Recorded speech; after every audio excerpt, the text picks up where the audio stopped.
କେତେ ବର୍ଷ ହବ ଦେଖିଲେଣି ମଉସା? କେତେ ବର୍ଷ ହବ ଆପଣ ଦେଖିଲେଣି? ମୁଁ 25 ବର୍ଷ ତଳ କଥା କହୁଛି। 25 ବର୍ଷ ତଳ କଥା କହୁଛୁ। ଏବେ ବି ଆପଣଙ୍କୁ ଏକ୍ସପ୍ଲୋର ନେବି ତ ଏଠି କଣ ଆକ୍ଟିଭିଟି ହୁଏ ଆଉ କଣ ଛାଇ ଯାଏ। ତ ଏଠି କଣ ମଉସା ବି କହିଲେ ଯେମିତି କି ଲୋକଙ୍କର କିଛି କ୍ଷତି କରନ୍ତିନି, ସେ କେବଳ ଆକ୍ଟିଭିଟି ଦଳା ଲୁଗା ଭୂତ ବାହାରନ୍ତି, ଦଳା ଲୁଗା ପିନ୍ଧିକି ଭୂତ ବାହାରନ୍ତି। ଆମ ସାଇଡ୍ ରେ ଆମେ ଘରକୁ ଯିବା ବେଳେ, ଆମେ ସନ୍ଧ୍ୟା ବେଳେ ରାତିରେ ଆସିବା ଘରକୁ ଯିବା ବେଳେ ଆମେ ଦେଖିଛୁ ବନ୍ଧ ଏପଟୁ ବାହାରିକିରି ବନ୍ଧ ସାଇଡ୍ ରେ ଯିବେ, ତାଙ୍କୁ ଆମେ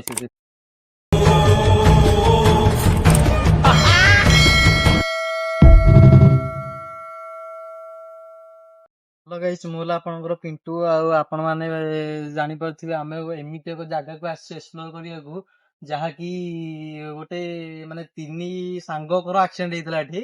ତ 3 ସାଙ୍ଗଙ୍କର ଆକ୍ସିଡେଣ୍ଟ, ଆମେ ଆଜି ଆସିଛୁ, ବର୍ତ୍ତମାନ ଆମେ ଆସିଛୁ ଏକ୍ସପ୍ଲୋର କରିବାକୁ।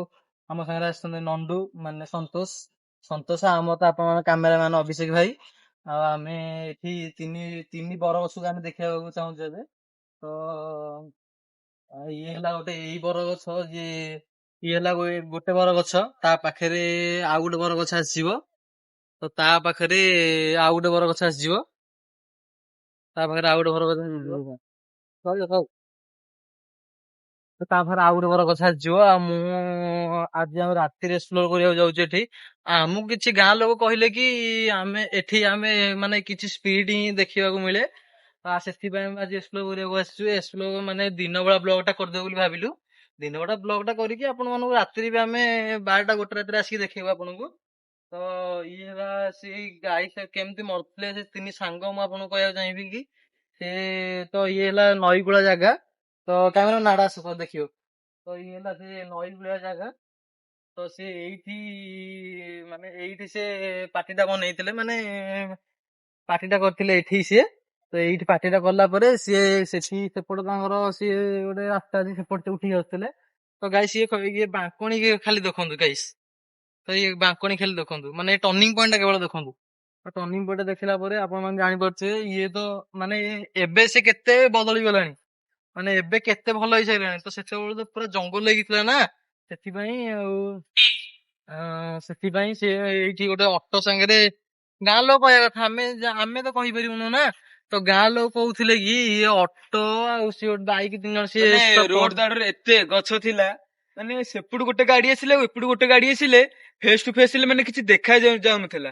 ମାନେ ସେ ସମୟରେ ଯାହା ଥିଲା ଏ ପରିବେଶ ଟା ସେ ସମୟ ଥିଲା କି ମାନେ ସେ ଯେତେବେଳେ ଦେଖା ଯାଉଥିଲା ଆସିକି ମାନେ ଅଟୋ ଆଉ ବାଇକ୍ 3 ଜଣ ଯୋଉ ଗାଡି ଗୋଟେ ଗାଡି ବସିଥିଲେ, ଅଟୋ ବାଇକ୍ ମୁହାଁମୁହିଁ ଧକ୍କା ହୋଇ ସ୍ପଟ ଉପରେ ଦେଇଥିଲେ। ତ ଆପଣଙ୍କୁ ମୁଁ ବି କହିବାକୁ ଚାହିଁବି କି ମୁଁ ଏବେ ଲୋକ ସବୁ ଆସୁଛନ୍ତି ଯୋଉ, ମୁଁ ଆଙ୍କୁ କିଛି ପଚାରିବାକୁ ଚାହିଁବି।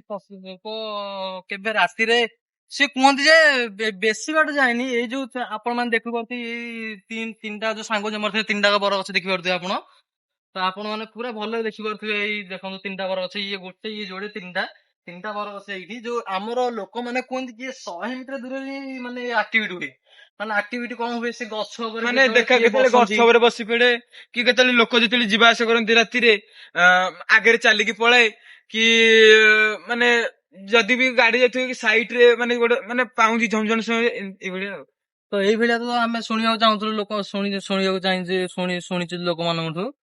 ତ ସିଏ ବେଶୀ ବାଟ ନୁହଁ ଗାଈ, ସେ 100 ମିଟର ଦୂରରେ, ସେ ବେଶୀ ବାଟ ନାହିଁ ଗାଈ, 100 ମିଟର ଦୂରରେ। ଧର ସେ ବାଙ୍କଣ୍ଠି ସେ ଯୋଉ ଗାଡିଟା ଡେଟ୍ ଟା ହେଇଥିଲେ ନା, ସେ ସବୁ ଡେଟ୍ ଟା ଆମର ବର୍ତ୍ତମାନ ସେଠି ହେଇଥିଲେ, ସେ କିନ୍ତୁ ପଡିଥିଲା ଆସିକି ଏଠି ପଡିଥିଲେ ଯେ ଏଠି ସେଠି ମରି ଯାଇଥିଲେ। ସିଏ ମରିଯାଇଥିଲେ ଯୋଉ ଆମର ଏବେ ଗୋଟେ ତ ଗାଈ, ମୁଁ ଏବେ ଗୋଟେ ମଉସା ଆସୁଛନ୍ତି, ମୁଁ ତାଙ୍କୁ ପଚାରିକି ବୁଝିବି କଣ ସେ ମାନେ ଏଠି ଦେଖିଛନ୍ତି କି କଣ କରୁଛନ୍ତି, ମୁଁ ତାଙ୍କୁ ପଚାରିକି ବୁଝିବି। ମୁଁ ଏବେ ତାଙ୍କ ମଉସା, ଆପଣ ମାନେ ରୁହନ୍ତୁ, ମୁଁ ତାଙ୍କ ମଉସାଙ୍କୁ ବୁଝୁଛି। ତାପରେ ମୁଁ କହିଥିଲି କି ମଉସା ଗୋଟେ ତାଙ୍କ ଗାଁ ପାଖରୁ ମଉସାଟେ ଆସୁଥିଲେ, ମୁଁ ତାଙ୍କୁ ପଚାରିକି ବୁଝିବି କି କଣ ଏଠି ଆକ୍ଟିଭିଟି ହୁଏ, କଣ ହୁଏ ବୋଲି। ମଉସା ଏଠି ଆମର ଯୋଉ 3ଟା ବର ଗଛର ରହସ୍ୟ ସବୁ ଆପଣ ଟିକେ କହିବେ। ଯୋଉ ଆକ୍ସିଡେଣ୍ଟ କେମିତି ହେଇଥିଲା 3 ସାଙ୍ଗଙ୍କର, ସେ ମରିଥିଲେ କେମିତି, କଣ ହେଇଥିଲା? ଏଠି ହଉଛି ଆକ୍ସିଡେଣ୍ଟ ହୁଏ, ଏଠି ଭୂତ ବାହାରନ୍ତି। ଆଜ୍ଞା। ଆଉ ମରିଛନ୍ତି। ଆପଣଙ୍କ ଜମାନା ଆପଣ ଦେଖିଛନ୍ତି କି? ଆମେ ଦେଖିଛୁ, ମାନେ ଆମେ ଦେଖିଛୁ ଦଳା ଲୁଗା ଭୂତ ବାହାରନ୍ତି, ଦଳା ଲୁଗା ପିନ୍ଧିକି ଭୂତ ବାହାରନ୍ତି। ଆମ ସାଇଡ୍ ରେ ଆମେ ଘରକୁ ଯିବା ବେଳେ, ଆମେ ସନ୍ଧ୍ୟା ବେଳେ ରାତିରେ ଆସିବା ଘରକୁ ଯିବା ବେଳେ ଆମେ ଦେଖିଛୁ ବନ୍ଧ ଏପଟୁ ବାହାରିକିରି ବନ୍ଧ ସାଇଡ୍ ରେ ଯିବେ, ତାଙ୍କୁ ଆମେ ସେ ସାଇକେଲରେ ରଖିକିରି ତାଙ୍କ ପଛରେ ବି ଯାଇଛୁ। ଗଲା ଆସୁ ବରଗଛ ଯେମିତି ଡେଇଁଛି ସେମିତି ଭୂତ କୁଆଡେ ଯାଇଛି। ମାନେ ଭୂତକୁ ଆପଣ ସେ ସାଇଡ ରେ ଯାଆନ୍ତି ତ ଆପଣ ସେ ବରଗଛ କ୍ରସ କରିବା ପରେ ଆପଣ ଆଉ ଦେଖନ୍ତିନି ଭୂତ କୁଆ ଗଲେ। ଆଉ ଦେଖନ୍ତୁ ତ ଗାଇସ୍ ଦେଖିପାରୁଥିବେ ତ ମଉସା ଏମିତି କହିଲେ କିଛି ଆଉ ଆମେ ଯୋଉ ଏବେ ବି ଆଉ ବି ଲୋକ ଆସିବେ ଆପଣଙ୍କୁ ଟିକେ ଜଣେଇଦବୁ ବି ତ ମଉସା ବି କହିଲେ ଯେମିତି କି ଏଠି ମାନେ ସେ କଣ କରୁଥିଲେ ତିନି ସାଙ୍ଗ ଡ୍ରିଙ୍କସ କରିଥିଲେ କି ନାଇଁ ଡ୍ରିଙ୍କସ କରିନଥିଲେ ତାହେଲେ ମାନେ ମଲେ କେମିତି ଏଠି ଏଠି ଆମେ ଆସିବା ଆମେ ଦେଖିବାକୁ କେତେବେଳେ ମରିଛନ୍ତି କଣ କରୁଛନ୍ତି ନା କିନ୍ତୁ ଆପଣ ଆମେ ଦେଖିବା ଭିତରେ ହଉଛି ବଜାରରୁ ଫେରିଲା ଅଛି ସେ ବନ୍ଧ ଏପଟୁ ବାହାରିଲେ ତ କେତେ ରାତିରେ ସେ ଆକ୍ଟିଭିଟି ହୁଅନ୍ତି ଏଠି ଏ ସନ୍ଧ୍ୟା 6ଟା ସନ୍ଧ୍ୟା 6ଟା 7ଟା ଭିତରେ ଆକ୍ଟିଭିଟି ହୁଅନ୍ତି ତ ସନ୍ଧ୍ୟାରେ ଆଉ ରାତି 12ଟା 10ଟା ଏଇଟା ନା ଆମେ ଦେଖିନୁ ସେମିତି ଦେଖିନ ସେ ସନ୍ଧ୍ୟା ବେଳେ ଯାହା ସନ୍ଧ୍ୟା ବେଳେ ଦେଖିଛୁ ସନ୍ଧ୍ୟା ବେଳେ ତମେ ଦେଖିଛ ତ ଏଠି ମାନେ ସାଇଡ ରେ ଯାଆନ୍ତି ତ କ୍ରସ କରନ୍ତି କ୍ରସ କରନ୍ତି ତ କିଛି ମାନେ ରୋଡ ଏପଟୁ ବାହାରନ୍ତି ରୋଡ ସେପଟୁ ଚାଲି ଚାଲି ଯାଇକି ବଡ ଗଛ ଯେମିତି ଯାଆନ୍ତି ତ ମଉସା ଆପଣ କିଛି କ୍ଷତି କରନ୍ତି ନାଇଁ ନାଇଁ ନାଇଁ କ୍ଷତି କରନ୍ତି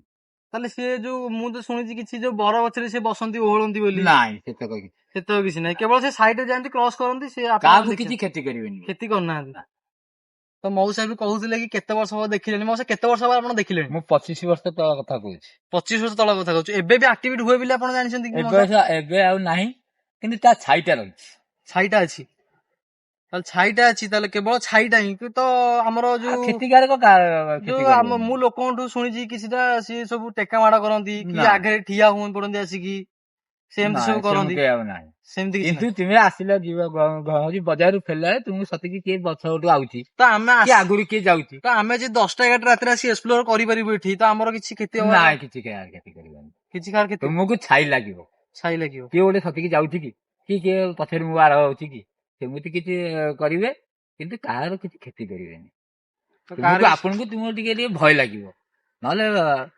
କ୍ଷତିକାରକ କିଛି ନାହିଁ କ୍ଷତି କରନ୍ତି ନା ଆପଣ ଜାଣିଛନ୍ତି କି ଏଠି କିନ୍ତୁ ଆକ୍ଟିଭିଟି ଅଛି ସେମିତି ହଉ ମଉସା ଓକେ ହଉ ମଉସା ଯାଆନ୍ତୁ ତ ଗାଇସ୍ ଆମେ ଦେଖେଇବୁ ତ ଦେଖେଇବୁ କି ମାନେ ଏମିତି ଦେଖନ୍ତୁ ଏ ସବୁ ଜାଗା ଆପଣ ମାନେ ଗାଇସ୍ ଦେଖନ୍ତୁ ଜାଗା ସାଙ୍ଗମାନେ ଦେଖନ୍ତୁ ଆପଣ ଦେଖନ୍ତୁ ଏ ସବୁ ଜାଗା ଦେଖନ୍ତୁ ତ ଆପଣ ତ ଶୁଣିଲେ ସେ ମଉସାଙ୍କ ବାଇଟ୍ ଶୁଣିଲେ ଆଉ ଆମେ ବି ଦେଖିବୁ ଆଉ ଯଦି ଗାଁ ପାଖରୁ ମଉସା ଦେଖନ୍ତୁ ଆଉ ଗୋଟେ ମଉସା ଆସୁଛନ୍ତି ତ ସେ ମଉସାଙ୍କୁ ଆମେ ପଚାରି କିଛି ଆଉ ଗୋଟେ ମଉସାଙ୍କୁ ବି ପଚାରି ବୁଝିବୁ ସେ ମଉସା ଗାଁ ପାଖରେ ଲାଗୁନାହାନ୍ତି ତ ସିଏ ମଉସା ଗାଁ ପାଖରେ ଲାଗୁନାହାନ୍ତି ତ ଆସନ୍ତୁ ଆମେ ଆପଣଙ୍କୁ ଦେଖେଇବୁ ଇଏ ବି ଗାଇସ୍ ଏ ସାଙ୍ଗ ତିନିଟା ମରିଥିଲେ ଏଠି ଏଇ ବରଗଛଟା କଣ ମୁଁ କହିପାରିବିନି ତ କିଛି ଗାଁ ଲୋକ ଯଦି ଆସିବେ ମୁଁ ଆପଣଙ୍କୁ କହିକି ଦେଖେଇବି କି ଏ ବରଗଛଟା କଣ ତ ଏମିତି ସବୁ ଜାଗା ଆମେ ରାତିକି ଆଜି ତ 12ଟା 1 ରାତିକି ଆମେ ଆଜି ଆସିକି ଆମ ସାଙ୍ଗରେ ମାନେ ଆମ ସାଙ୍ଗରେ କିଏ ଆସୁଛନ୍ତି ମୁଁ କହିପାରିବିନି ତ ଆମେ 5 ଜଣ ଖଣ୍ଡେ ଆସିବାର ଅଛି ତ ଆପଣଙ୍କୁ ମୁଁ 11ଟା 12 ରାତିକି ମୁଁ ଆସିବାର ଅଛି ଆସିକି ଏକ୍ସପ୍ଲୋର ନେବି ଏଠି ମୋ ଗାଁ ଲୋକ କହୁଛନ୍ତି କିଛି ଆକ୍ଟିଭିଟି ହଉଛି 6ଟା ହେଇଗଲେ ଏପଟେ ଯିବା ଆସିବା କରୁନାହାନ୍ତି ଲୋକମାନେ ତ ମୁଁ ଜାଣିଛି ଏଇଟା ଲୋକ କହୁଛନ୍ତି ଯେମିତି ଆପଣ ଶୁଣିଲେ କି ମଉସା କହିଲେ ଗୋଟେ ତ ସେମିତି ମୁଁ ଆସିବି ତ 11ଟା 12ଟା ହେଇଯିବ ତୋର ମୋର ଆସିଲା ବେଳକୁ ମୁଁ ଆସିକି ଆପଣଙ୍କୁ ଏକ୍ସପ୍ଲୋର ନେବି ତ ଏଠି କଣ ଆକ୍ଟିଭିଟି ହୁଏ ଆଉ କଣ ଛାଇ ଯାଏ ତ ଏଠି କଣ ମଉସା ବି କହିଲେ ଯେମିତି କି ଲୋକଙ୍କର କିଛି କ୍ଷତି କରନ୍ତିନି ସେ କେବଳ ଆକ୍ଟିଭିଟି ସେ ଦେଖାନ୍ତି ମୁଁ ତ ଆକ୍ଟିଭିଟି ଶୁଣିବି ଆଉ ଦେଖେଇବି ଆଉ ହଁ ଦେଖେଇକି ଆପଣ ମାନେ ମୁଁ କହିବି ରାତି କେତେ ରାତିକି ତ ମୁଁ ଆସିବି ଆମେ ତ କେତେ ଜଣ ଆସିବୁ 5 ଜଣ ଖଣ୍ଡେ ଆସିବୁ ମୁଁ ଭାବୁଛି ବେଶୀ ଜଣଙ୍କୁ ବି ନେଇକି ଆସିବିନି ଭାବୁଛି ମୁଁ ଦେଖିବି 5 ଜଣ ଆସିବି ଫାଷ୍ଟ ଏକ୍ସପ୍ଲୋର କରିବି ତ ମୁଁ ଆଜି ଶୁଣିପାରୁଥିବେ ଯେମିତି କି ଏଠି ଆକ୍ଟିଭିଟି ହବାର ଅଛି ମୁଁ ତ ଆକ୍ଟିଭିଟି ଆପଣଙ୍କୁ ରାତି 11ଟା 12ଟା ଭିତରେ ମୁଁ ଆସିକି ଏକ୍ସପ୍ଲୋର କରିବି ତ ଏକ୍ସପ୍ଲୋର କଲା ଭିତରେ ଆପଣଙ୍କୁ ମୁଁ ଦେଖେଇବି ଆଉ ଦେଖେଇଲା ଭିତରେ ମୁଁ ତମକୁ କହିପାରିବି କି କେମିତି ଲୋକ ଆସୁଛନ୍ତି କେମିତି ଲୋକ ଯାଉଛନ୍ତି ରାତି 6ଟା ପରେ ଲୋକ ଏପଟେ କ୍ରସ କରୁନାହାନ୍ତି କି କହୁଛନ୍ତି ଯେମିତି ମଉସାଇକି ଶୁଣିଲେ କହିଲେ ରାତି 6ଟା ପରେ ବି ଲୋକ କ୍ରସ କରନ୍ତିନି ତ ରାତି 6ଟାରେ ବି ସେ ଆସନ୍ତି ସେ ଆକ୍ଟିଭିଟି ରୁହନ୍ତି ଆସିକି ଏଠି ଆକ୍ଟିଭିଟି ହୁଏ ତ ମୁଁ ଏ ବ୍ଲଗଟା ଏତିକି ରଖୁଛି ସନ୍ଧ୍ୟା ବେଳକୁ ଇଏ ଆମ ଚ୍ୟାନେଲରେ ପଡିଯିବ ତ ରାତି ବ୍ଲଗଟା ମୁଁ କାଲି ସକାଳ 10ଟାରେ ପକେଇବାକୁ ଚେଷ୍ଟା କରିବି ତ ଯେମିତି ହେଲେ ବି ପକେଇବି ରଖୁଛି ଆପଣଙ୍କର ପିଣ୍ଟୁ ଭାଇନା।